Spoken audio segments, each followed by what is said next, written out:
berkumpul main judi. Kira-kira kalau kita larang, mereka terima tidak yang penjudi itu? Terima tidak? Berterima kasih tidak? Kalau ada agen narkoba di komplek ini, jual narkoba dia, kita halangi dia, kita larang dia, kira-kira agen narkoba itu senang tidak?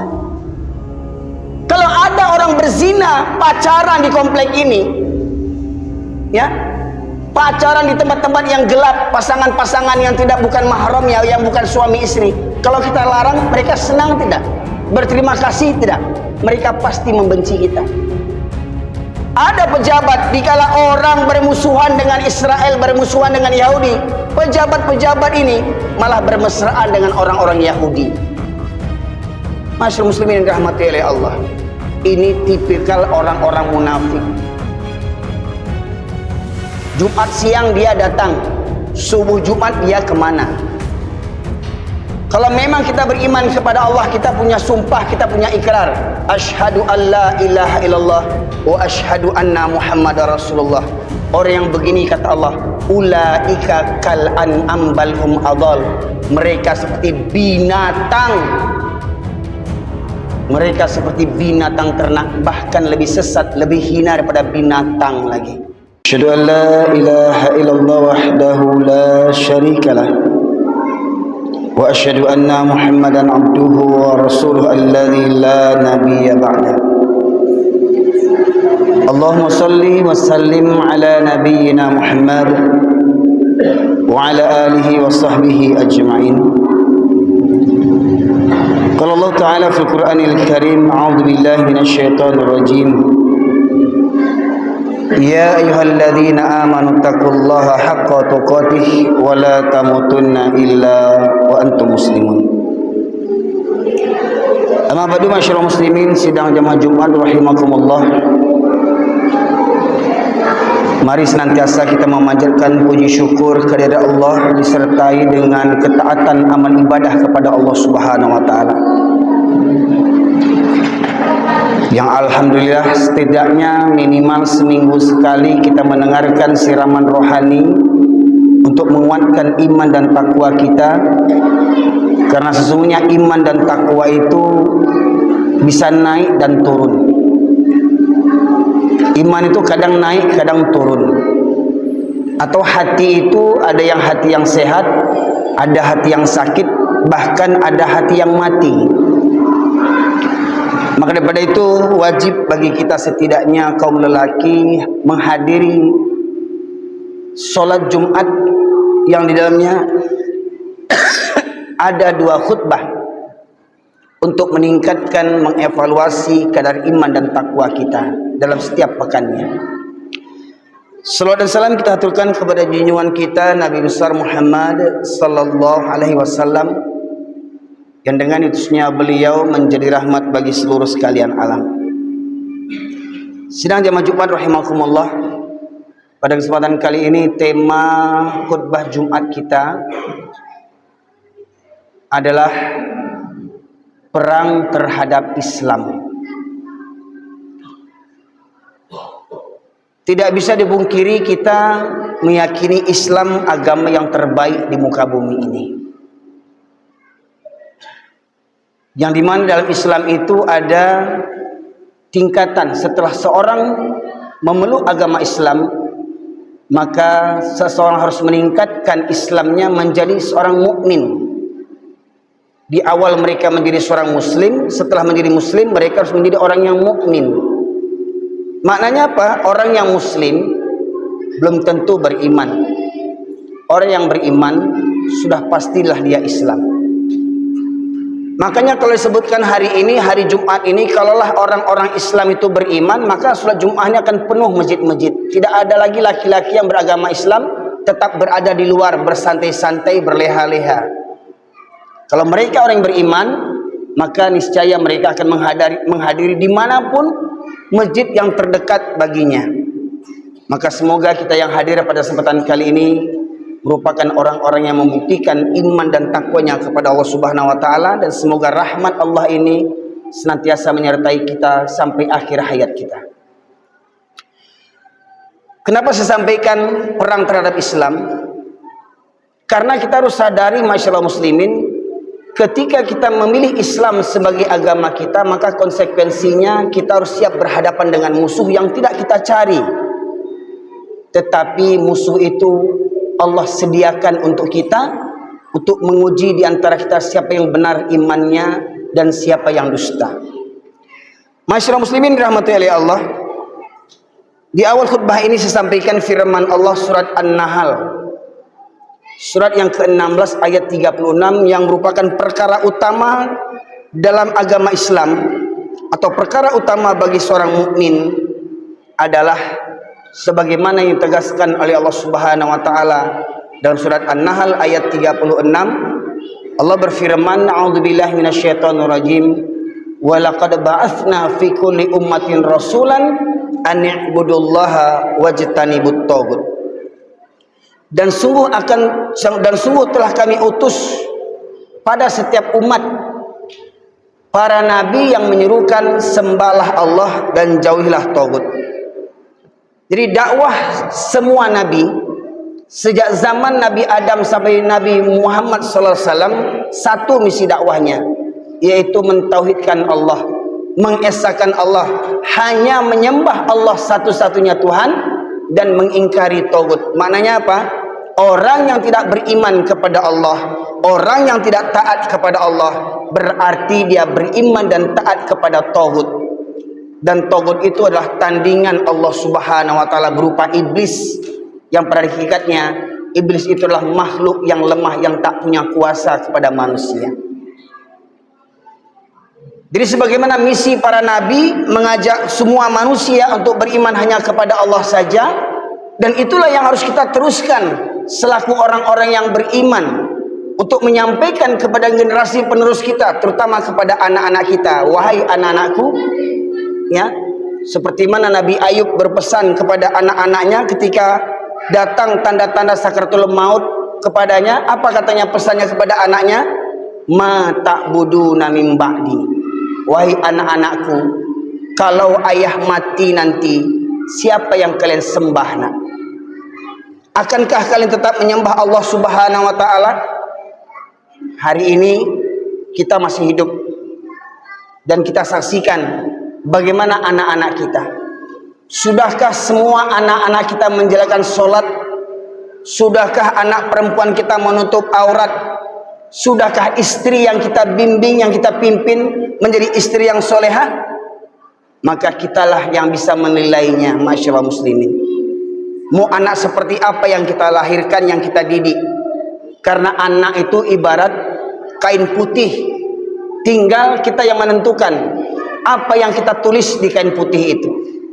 Ya, kalau keburukan yang kita tulis di kain putih itu, maka anak kita pun akan menjadi buruk perangainya. Kalau kita salah mengajar mendidiknya, maka anak-anak kita pun akan menjadi salah di jalan Allah Subhanahu wa taala. Masyaallah muslimin yang dirahmati oleh Allah, setelah kita memilih Islam sebagai agama kita, maka konsekuensinya seperti mana saya katakan, Allah berfirman dalam surat Al-An'am, surat yang ke-6 ayat 112, a'udzubillahi minasyaitonirrajim, wa kadzalika ja'alna likulli nabiyyin aduwan syayatinil insi wal jins. Dan demikianlah kami jadikan bagi setiap nabi, kami jadikan untuk setiap nabi musuh-musuh dari kalangan jin dan manusia. Jadi semua para nabi memiliki musuh. Di antaranya kita dengar, kita tahu Nabi Adam awal permusuhannya dengan iblis. Karena apa? Karena kedengkian iblis kepada Nabi Adam alaihissalam. Nabi Musa dengan siapa bermusuhannya? Dengan Fir'aun, ayah angkatnya. Nabi Ibrahim dengan siapa bermusuhannya? Dengan Namrud, bahkan ayahnya sendiri yang turut serta membakar Nabi Ibrahim alaihissalam. Nabi Isa siapa musuhnya? Ya, raja-raja Nasrani ketika itu. Kemudian Nabi Muhammad SAW siapa musuh utamanya? Pamannya sendiri, Abu Jahal ataupun Abu Lahab. Maka kalau kita ingin memilih Islam sebagai agama kita, raditu billahi rabba wa bil islami dina wa bi Muhammadin nabiyya wa rasulah, kita redha Allah sebagai Tuhan kita, Rabb kita, Islam sebagai agama kita, Muhammad sebagai Nabi dan Rasulullah, maka konsekuensinya sebagaimana Nabi Allah jadikan musuh-musuh untuk mereka, maka kita semua pun pasti akan punya musuh. Jadi jangan mimpi, Pak, saya kan orang-orang baik, saya nggak cari musuh. Memang kita nggak cari musuh, Allah datangkan musuh untuk kita. Contoh, kita hanya untuk meningkatkan diri kita saja beribadah ke masjid, macam-macam cerita orang. No, lihat tuh, si fulan itu so alim, ya, sok suci, ya, banyak kata-kata yang merendahkan ketika seorang yang taat kepada Allah disebut so alim, sok suci, ya. Masyarakat muslimin rahmati oleh Allah,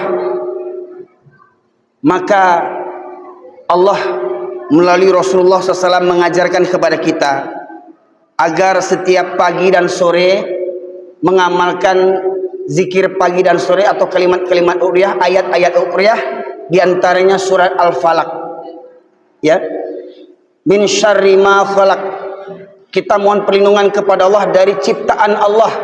Ciptaan Allah berupa binatang-binatang yang membahayakan, orang-orang yang iri dan dengki, yang senantiasa iri dan dengki kepada kita. Kita tidak pernah berbuat masalah, tetapi pasti ada orang yang iri dan dengki kepada kita, ya. Itu sudah sunatullah masyarakat muslimin. Jadi jangan mimpi kalau kita tuh tak punya musuh. Ketika kita berada dalam kebaikan, pasti akan banyak musuh kita, ya. Tapi ingat, selagi kita berpegang teguh kepada jalan kebenaran, berpegang teguh kepada Al-Quran dan Sunnah, ketahuilah kita pasti akan menemukan musuh dari kalangan jin dan manusia. Masyaallah muslimin rahmatullahi Allah, selain iblis musuh utama kita, maka iblis memiliki tentara. Siapa tentara mereka? Tentara iblis orang-orang kafir, orang-orang musyrik, dan orang-orang munafik. Allah tegaskan dalam surat Al-Baqarah ayat 109, A'udzubillahi minasyaitonirrajim. Waddu law takfuruna kama kafaru fatakunu sawa'a alaihim. Ya, ini Allah tegaskan dalam surat An-Nisa, masyaallah muslimin. Surat An-Nisa, surat yang keempat ayat 89. Waddu law takfuruna kama kafaru fatakunu sawa'a fala tattakhidhu minhum awliya hatta yuhajiru fi sabilillah. Ya, mereka orang-orang munafik. Ini pertama, orang-orang munafik. Orang-orang munafik ini seperti kita, agamanya Islam. Bahkan mereka duduk di masjid bersama kita. Ya, penampilannya sama dengan kita mungkin. Bahkan mungkin janggutnya sama dengan kita. Jubahnya sama dengan kita. Satu masjid dengan kita. Satu lingkungan sama kita. Tetapi mereka membenci kita ketika kita memegang kebenaran. Contoh, mohon maaf masyarakat muslimin, kalau ada di komplek ini orang yang judi, berkumpul main judi, kira-kira kalau kita larang, mereka terima tidak yang penjudi itu? Terima tidak? Berterima kasih tidak? Kalau ada agen narkoba di komplek ini, jual narkoba dia, kita halangi dia, kita larang dia, kira-kira agen narkoba itu senang tidak? Kalau ada orang berzina, pacaran di komplek ini, ya, pacaran di tempat-tempat yang gelap, pasangan-pasangan yang tidak bukan mahramnya, yang bukan suami istri, kalau kita larang, mereka senang tidak? Berterima kasih tidak? Mereka pasti membenci kita. Contoh, ada di antara saudara-saudara kita yang mendatangi rumah-rumah kita untuk mengajak ke masjid, mendatangi kedai-kedai kopi untuk mengajak ke masjid. Maka bukan kita bersyukur, banyak orang Islam yang bukan berterima kasih, tetapi mencaci maki.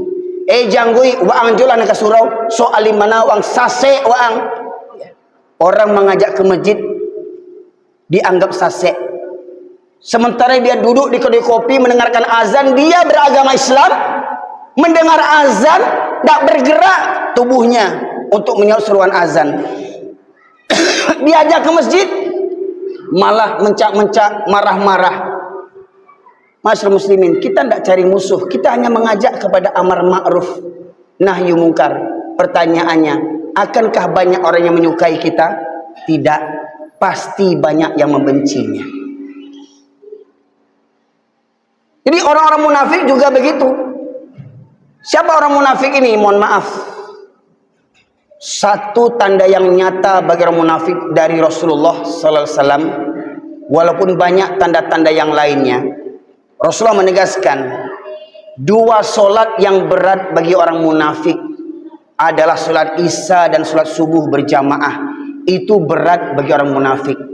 Jadi kalau mohon maaf masyarakat muslimin, kalau hari Jumat banyak laki-laki di komplek ini datang ke masjid di hari Jumat siang, itu tidak heran.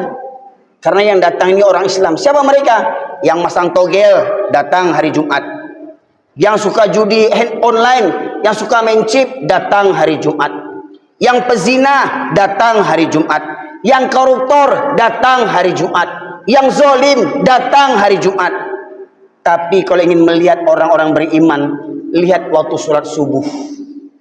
Berapa banyak warga di komplek ini yang datang ke masjid waktu subuh? Adakah seramai ini? Pertanyaannya, kalau hari Jumat ini tidak penuh masjid kita, wajar. Kenapa? Karena mungkin sebagian kerja keluar. Pertanyaan, di waktu subuh, sudahkah di waktu subuh semua pada berangkat kerja? Mohon maaf masyarakat muslimin, di komplek ini berapa kakaknya? Di komplek ini berapa masjidnya?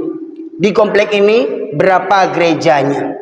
Di komplek ini berapa kaum musliminnya? Di komplek ini berapa kaum Nasraninya?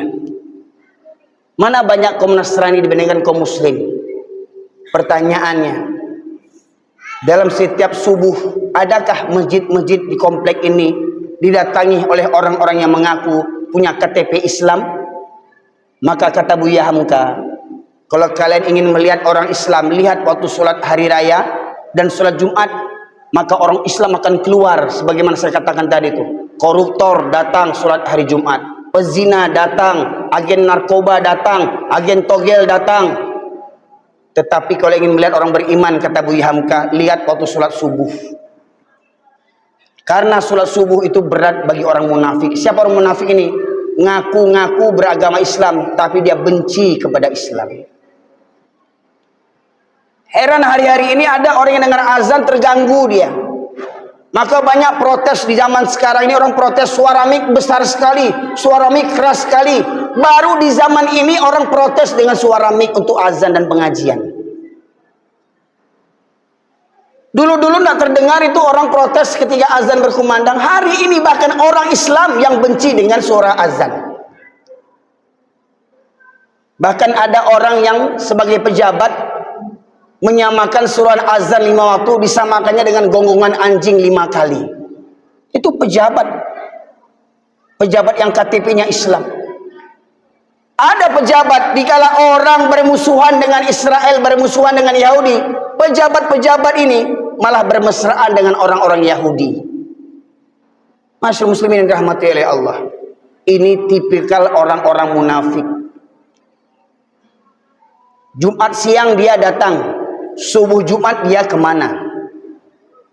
Kalau memang kita beriman kepada Allah, kita punya sumpah, kita punya ikrar, asyhadu an la ilaha illallah wa asyhadu anna muhammadar rasulullah, raditu billahi rabba wa bil islami dina wa bi muhammadin nabiyya wa rasulah, inna salati wa nusuki wa mahyaya wa mamati lillahi rabbil alamin. Bagaimana ada orang Islam 7 keturunan, sampai saat ini ada orang Islam 7 keturunan sholat seminggu sekali. Kalau tidak hari Jumat tidak sholat dia. Kenapa dia sholat? Supaya nggak nampak kali kafirnya. Antanya, apa nggak ada ya sholat di masjid hari Jumat? Supaya nggak nampak kali kafir awak. Cukup seminggu sekali aja lah nampakkan batang hidung hari Jumat. Ada orang Islam yang begitu, masyaallah muslimin. Islam 7 keturunan ke masjid seminggu sekali seperti orang pergi ke gereja. Ada yang begitu sampai hari ini. Maka pertanyaannya, mari tanya diri kita. Benarkah kita ini orang-orang yang beriman? Ataukah orang-orang munafik yang mendengarkan ceramah seperti orang-orang munafik mendengarkan petir hingga mereka menutup telinganya? Ini kajinya ini menyinggung saya ini. ini kajinya menyuki kada orang aja, ini kajinya kasar, kajinya nggak ada lemah lembutnya. Karena apa? Karena tersinggung perangainya, masyaallah muslimin. Ini sebenarnya tidak ada kaji yang keras. Yang keras itu hati manusia itu yang banyak keras, masyaallah muslimin. Coba, bagaimana mungkin ada orang Islam 7 keturunan, sudah menjadi suami orang, sudah menjadi ayah orang, sholat seminggu sekali. Bagaimana mungkin orang Islam ke masjid cuma seminggu sekali? Maka benarlah kata tokoh Yahudi yang bernama Goldamir, apa katanya? Kita tidak perlu takut kepada umat Islam selagi masjidnya umat Islam di waktu subuh tidak seramai seperti waktu sholat Jumat. Sholat Jumat nih ramai nih yang hadir. Pertanyaannya, subuh seramai ini enggak? Kenapa orang Yahudi tidak takut kepada umat Islam?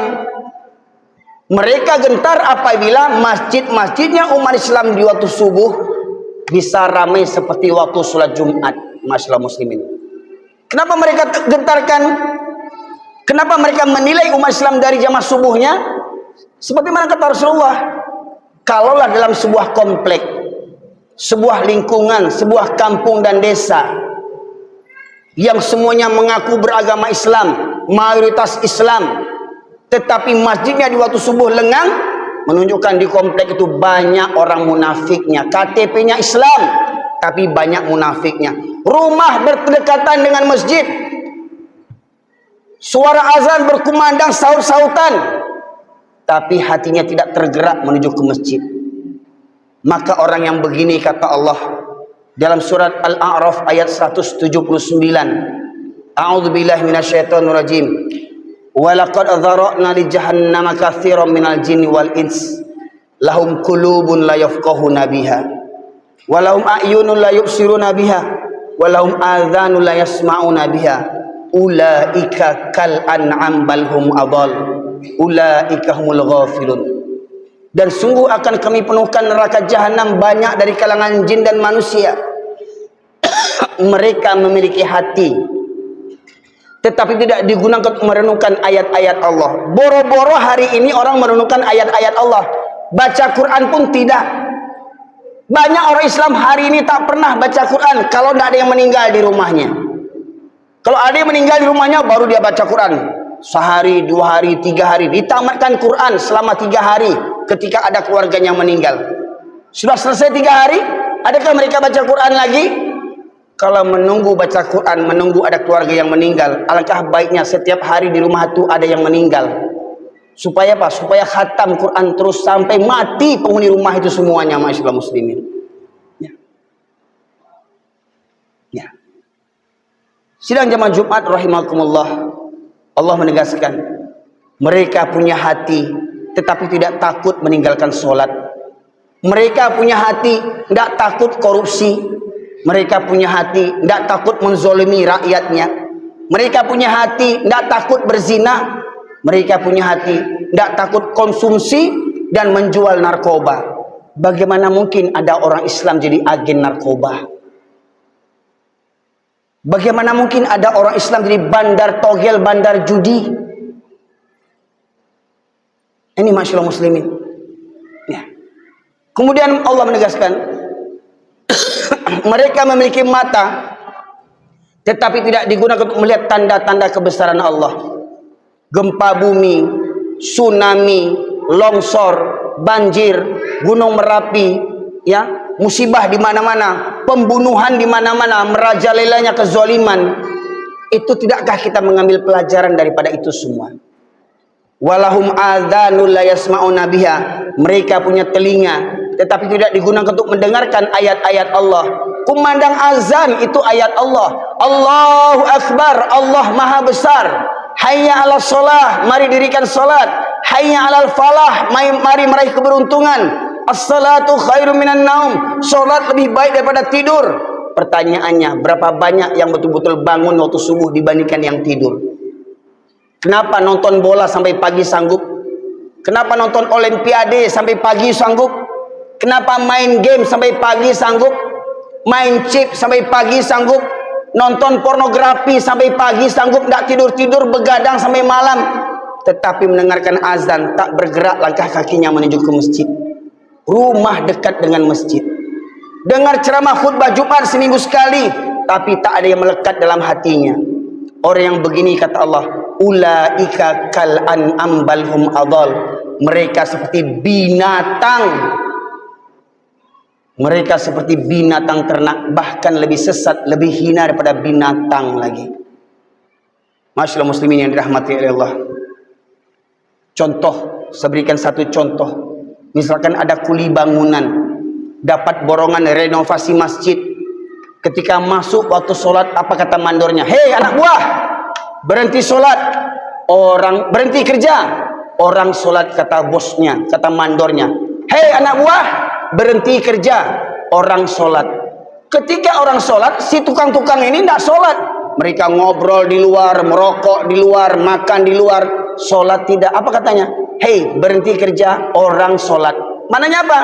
Maknanya tukang itu bukan orang, binatang. Sudah di masjid kerjanya, agamanya Islam, tak sanggup juga mengerjakan sholat. Bayangkan manusia seperti apa itu. Inilah yang kata Allah, mereka seperti binatang ternak, bahkan lebih sesat daripada binatang. Nah, semoga kiranya ingat, ini firman Allah, bukan kata saya. Surat Al-A'raf ayat 179. Pertanyaannya, kita ingin jadi manusia sejati atau jadi manusia yang bertopengkan manusia tetapi berhati binatang? Maka mari, masyaallah muslimin, mulai hari ini kita hidupkan hati kita. Segera kita menyahut undangan seruan Allah Subhanahu wa taala ketika Allah memanggil kita. Semoga kiranya Allah senantiasa melimpahkan rahmat dan hidayah kepada kita. Fa'tabiru ya ulil albab la'allakum turhamun.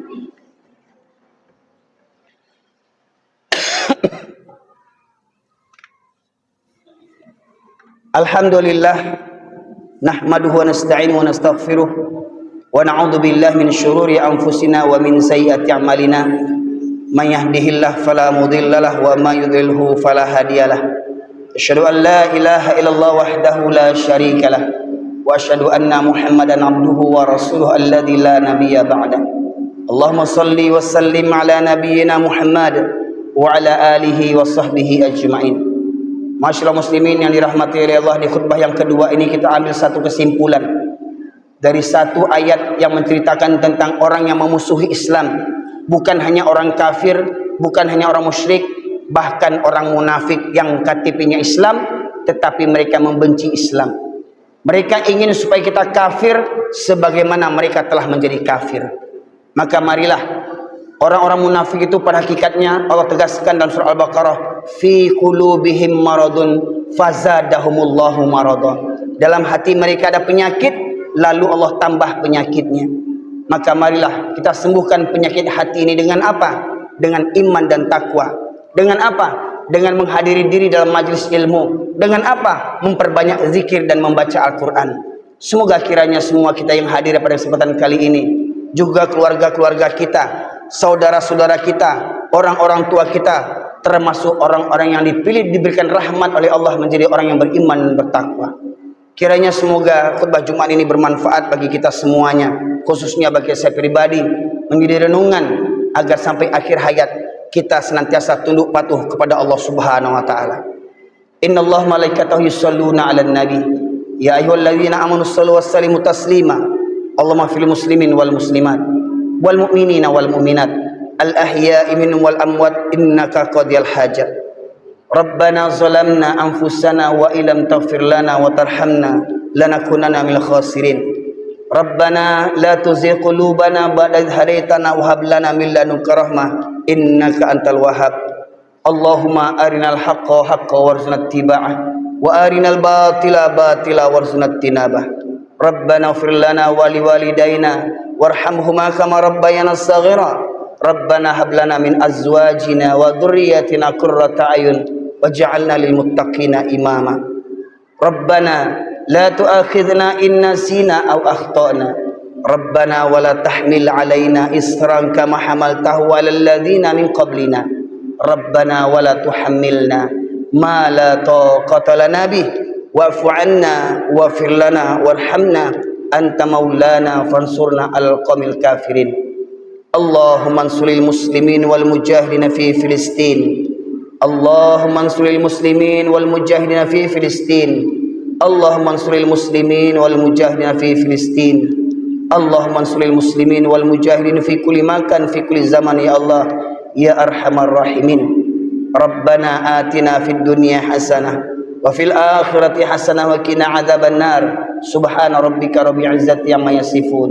Wassalamun alal mursalin walhamdulillahi rabbil alamin. Muqimus